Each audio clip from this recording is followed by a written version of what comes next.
Welcome to Land of the Bible. I'm David Sussman. Join us on this week's adventure as we continue to travel through the Holy Land.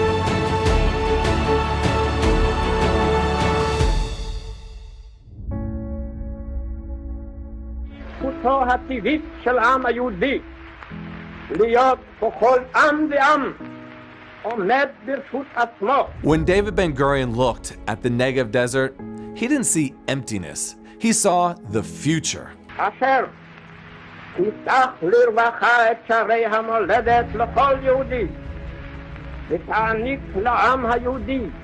While others saw a barren wasteland, he saw a place of potential, a place where the Jewish people could root themselves deeply, build new communities, and shape a national destiny. לפיכך נתכנסנו אנו חברי מועצת העם. He called the Negev the test of the Jewish people and the Jewish state. In this episode, we'll explore how Ben Gurion's bold vision for this vast and arid region reshaped the map of modern Israel. אנו מכריזים בזאת על הקמת מדינה יהודית בארץ ישראל. היא מדינת ישראל. We'll follow the story of how the desert, long written off as lifeless, was reimagined as the foundation for national renewal. We'll trace how this vision grew from speeches to settlements, from principle to policy. מתוך ביטחון בצור ישראל הננו חותמים בחתימת ידינו. This is the story of how one man's dream transformed a desert and continues to challenge the soul of the nation. לעדות על הכרזה זו.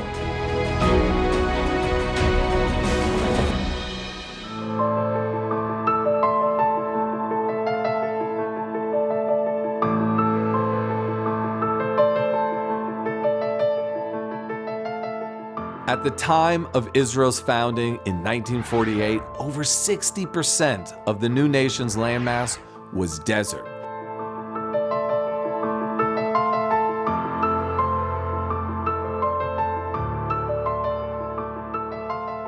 The Negev, sprawling from Beersheba to Eilat, was sparsely populated, largely undeveloped, and often dismissed.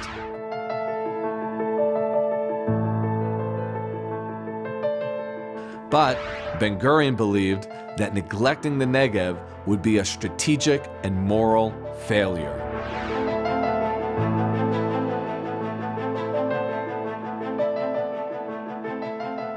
For him, the desert was more than geography. It was identity, a chance to prove that the Jewish return to the land meant all the land, that Zionism was not about comfort, but commitment.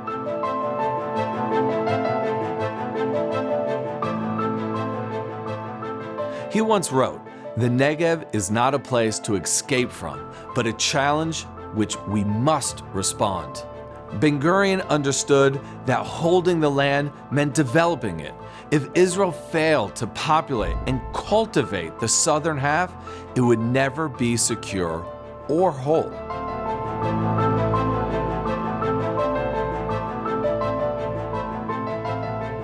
The early Zionist movement had focused on the Galilee and the coastal plain.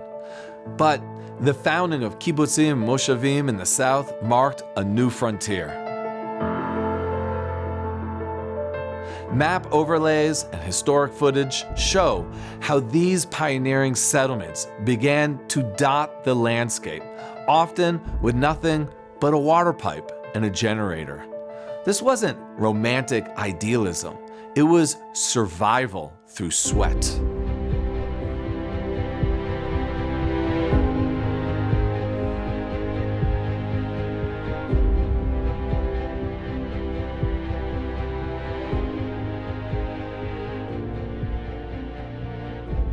In 1953, Ben Gurion, then recently retired from government, moved to Kibbutz Sde Boker.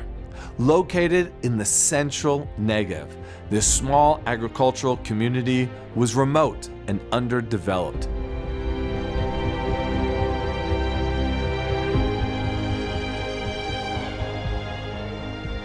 His decision stunned the nation. The former prime minister living in a hut, working alongside farmers in the fields. It defied every political instinct except his own.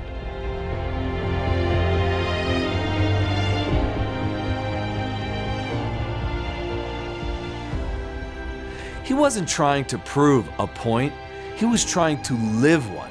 Ben Gurion believed that personal example could change national policy.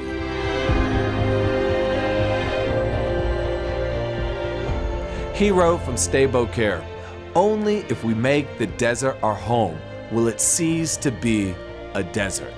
Footage shows Ben Gurion in simple clothes, planting trees, walking through dusty paths of the kibbutz. Interviews from former residents describe him as humble yet driven. His house, preserved to this day, tells the story. Books stacked on wooden shelves, a narrow bed, a small desk. This was not a retreat, it was a base of operations.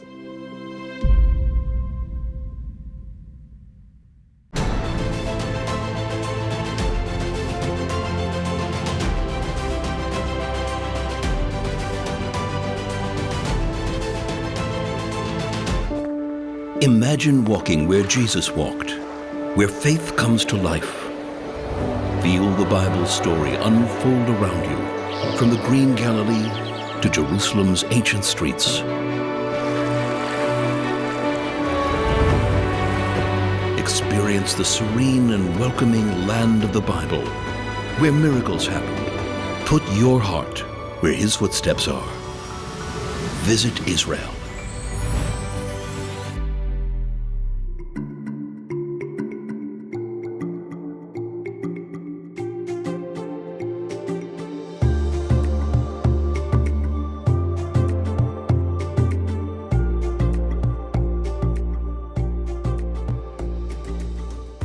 To make the desert bloom required more than idealism. It needed science. Ben Gurion pushed for research stations, agricultural labs, and technological experiments. He helped fund programs that explored soil hydration, desalination, and solar energy, decades ahead of their time. Places like the Arava Institute and the Ramat Negev Research and Development Center became test beds for desert agriculture.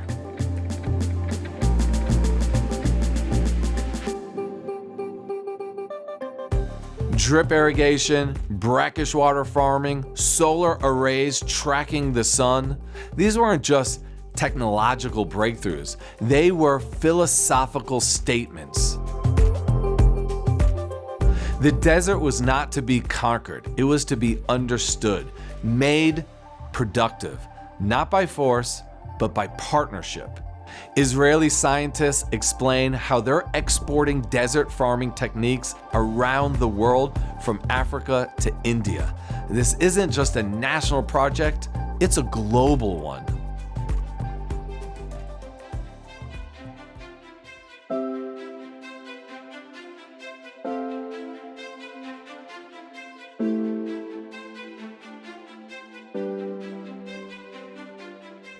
One of the incredible ways that Israel irrigates its desert is by reclaiming wastewater from an area known as Gush Dan. Now, Gush Dan also comprises Tel Aviv and the various cities that surround it, nearly 2 million people. The wastewater that is produced in their homes, from their sinks, washing machines, and even their toilets, is completely 100% recycled.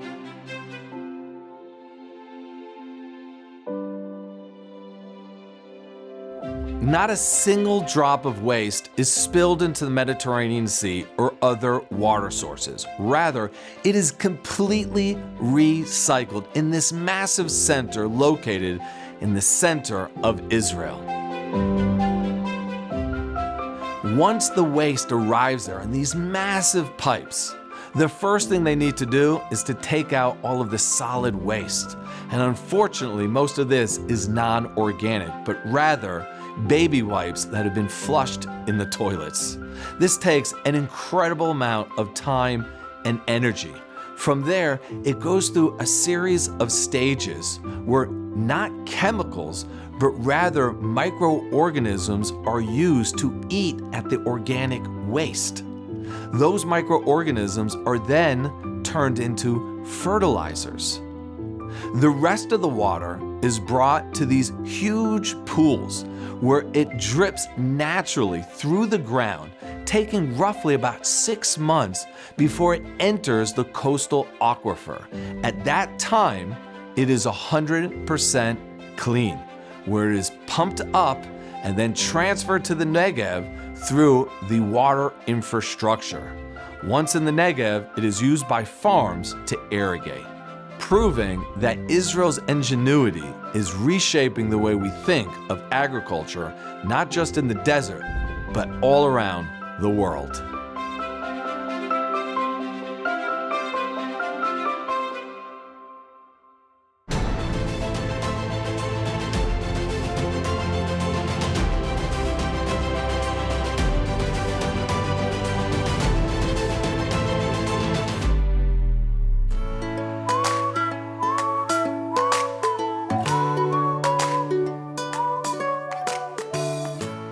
Due to all of this incredible innovation, 70% of Israel's agriculture is actually grown in our various deserts, whether it's the Negev, the Arava, the Judean, or a little bit of the Sinai Desert that creeps up into the areas around Eilat.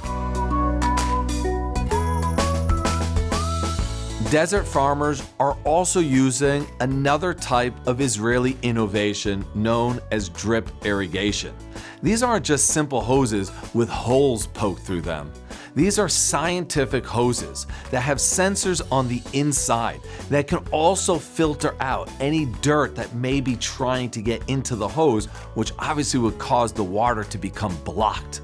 These hoses are used across Israel, not just in the Negev, but in the Negev, they are most important, as a lot of water can just simply evaporate.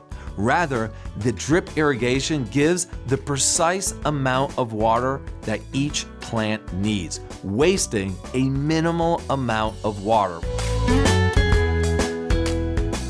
Farmers are also growing strawberries in the Negev desert, and they are doing this through aeroponics. The way it's done is they take the husk of a coconut, they grind it up using that as the soil for the strawberry plant. They then elevate it above ground. This is where the name aeroponics comes from. They'll use drip irrigation to water the strawberry plants. Whatever water is not needed that drips through those coconut husks will then go down into a tube, brought to a bucket, and be recycled even further, wasting even less water. Another common crop that you can find in the desert are the cherry tomatoes. Cherry tomatoes were actually designed right here in Israel, and we literally have dozens of different kinds of cherry tomatoes. These are grown in greenhouses in the Negev desert as well as the Arava. Using these methods, Israel has been able to make the desert bloom, literally recycling water over and over and over again without wasting a single drop. Now, how's that for Israeli innovation?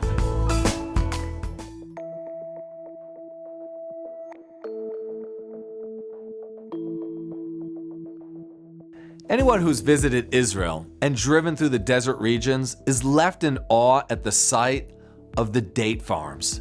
Just imagine you're driving through a vast wilderness of brown, lifeless rock, and then rising up like a phoenix from the ash. You see these incredible green orchards filled with date palms.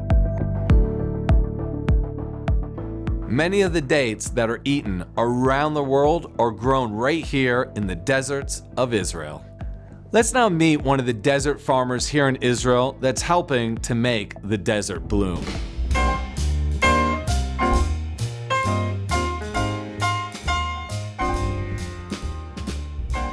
So here we have a beautiful garden, right? We have cherry tomatoes.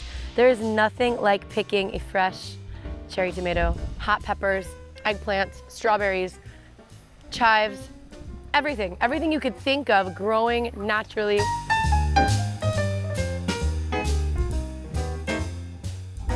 In biblical times, you lived in the city. If you were a politician, if you were a money trader, you had a business that was, a city-type business, majority of the people did not live in the cities. They lived outside the cities where we are, in the farms. They were farmers. The only reason they would go into the cities was either to sell their produce or if there was war and they needed protection. What we've been doing here is recreating what our biblical life would have been like here during the times of the kings and the prophets. And what we have here is not only pretty much every type of plant that you could dream to put in your salad, but also we're using the same ancient techniques. Behind me is a natural spring, and that natural spring is the source of water for all the agriculture, and there are channels that are created to irrigate each different section. And these channels would be open during times that section would have needed watering, and there were secondary channels specific to each plant.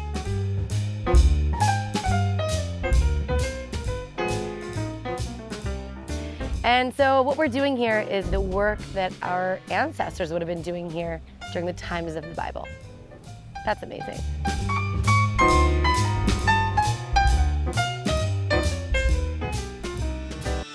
Another way that Israel is acquiring water to irrigate the deserts is through desalination, and Israel is at the forefront of this industry.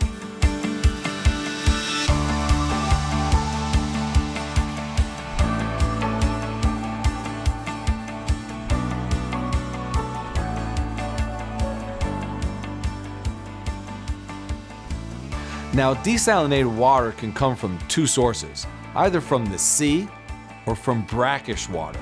Now, the sea, in order to get water from there, you just pump it out and run it through these cylinders at a very, very high pressure. Brackish water is going to come from wells that are dug deep into the ground. Now, this serves two purposes: desalinating the water for irrigation, as well as preventing that salinated water from going into the coastal aquifer that we talked about before, which, if the salinated water goes in there, it can basically ruin the entire reservoir. Both sources are going to be desalinated using the same process, which is taking that water at an extremely high pressure and running it through these cylinders that takes out all of the minerals and salt. Once that's completed, it can be used for either drinking or irrigation.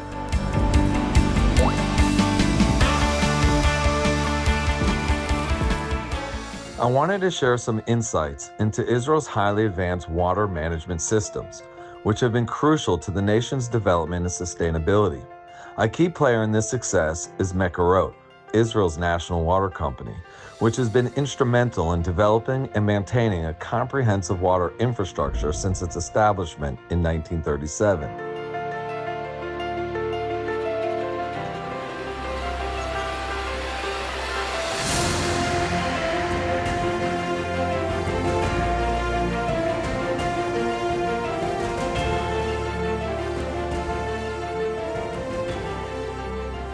The country has developed significant technological expertise in various aspects of water management, including innovative methods for collecting surface water, drilling groundwater wells, desalination of brackish and seawater, and reclaiming wastewater for agricultural use. These advancements highlight Israel's commitment to overcoming water scarcity through ingenuity and technological leadership.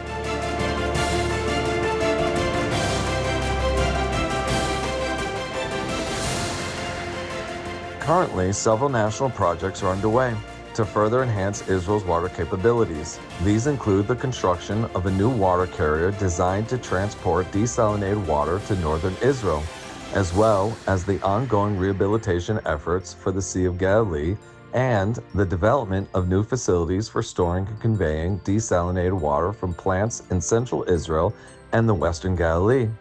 Furthermore, 450 new drought wells are being drilled, and the Arava region and Beit Shean Valley are being connected to the national water system to expand coverage and improve efficiency.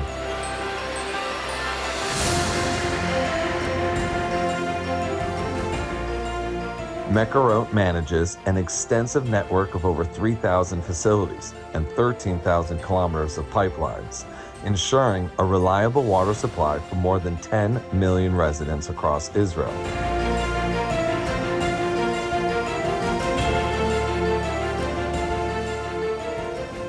A comprehensive master plan for agriculture in the Negev desert and the Arava region is being implemented, showcasing Israel's dedication to sustainable agricultural practices in arid environments.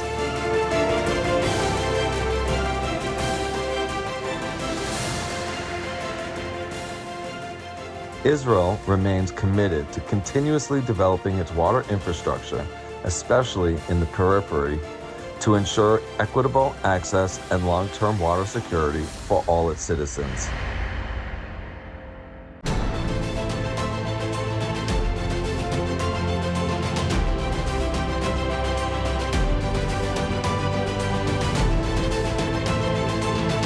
I will bless those who bless you, God promised Abraham. Embrace this covenant by connecting with the people of Israel.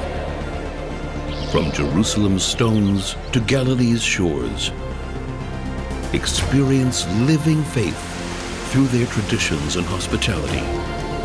Your journey is more than visiting biblical sites. It's about hearts that welcome your friendship. Your presence matters. Discover Israel.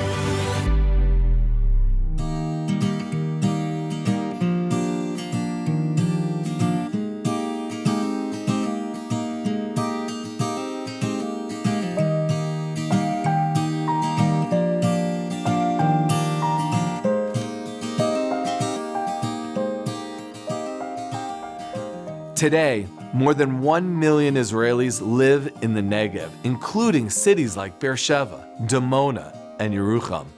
Universities, tech parks, and military bases are expanding the region's reach. Yet, challenges remain. Vast areas are still underdeveloped. Communities face water shortages, infrastructure gaps, and environmental risks.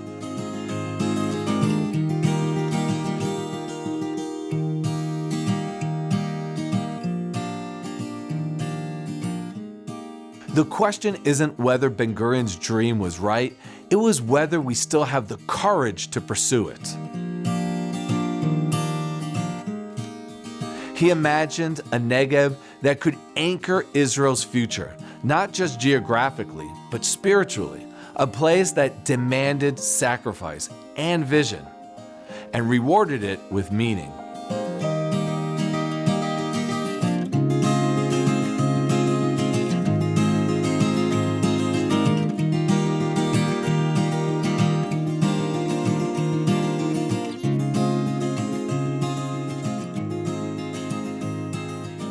His grave sits atop a cliff overlooking the Zin Valley. From there, you can see miles of open desert, not empty space, potential.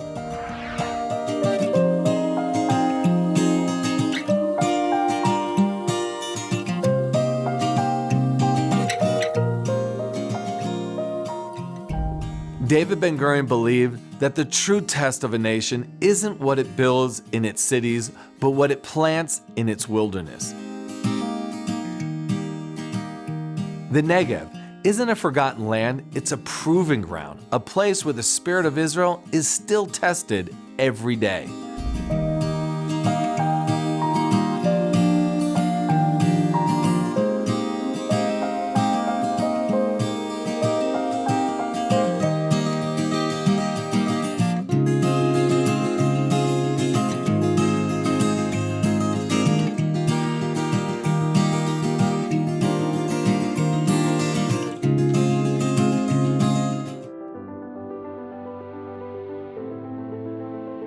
Welcome to Land of the Bible. I'm your host, David Sussman, and today we're coming to you from one of the most spiritually charged and visually stunning places in all of Israel, the Carmel Mountain Range and the Jezreel Valley.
Thank you for watching. Make sure to join us next time as we continue to connect you to the people, places, and land of the Bible.